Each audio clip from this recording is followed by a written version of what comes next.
The Bible is a big, sometimes complicated, but very important book, and we want to understand it.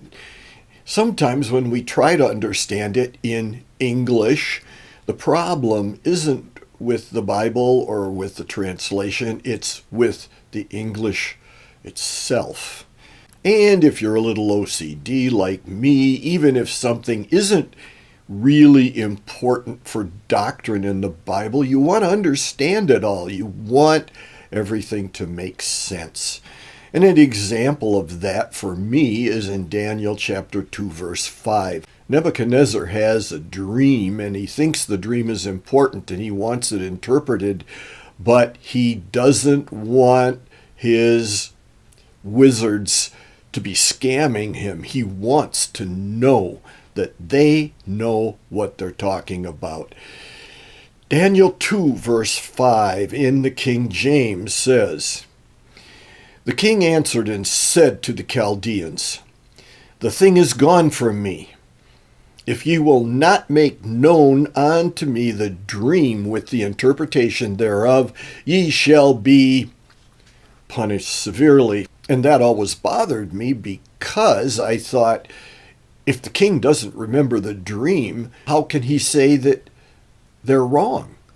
If you look at a newer translation, for instance, the New American Standard, the first part of that verse is, "The king replied to the Chaldeans, 'This command from me is firm.'"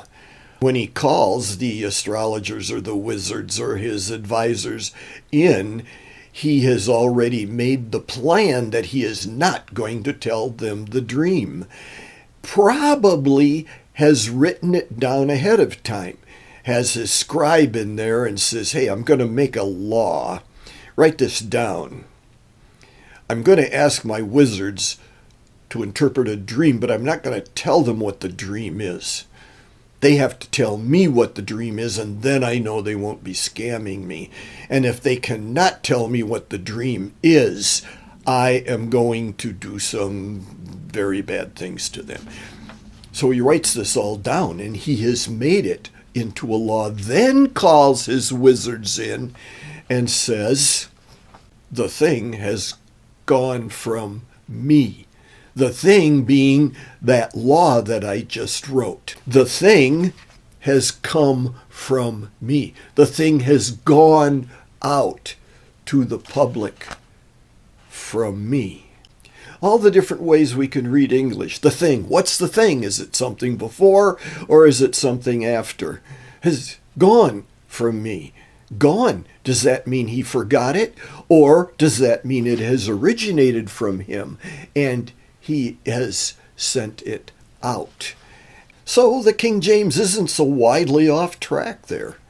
It's just a matter of working through the English. And that's why when you come to something, if you choose to read King James or whatever translation you choose to read, when you come to something that doesn't seem to make sense, look in other translations. Check the original Aramaic or Hebrew or Greek, whatever that portion is being written in originally. See what other people say. And then you have a body of information to fit together in a reasonable way.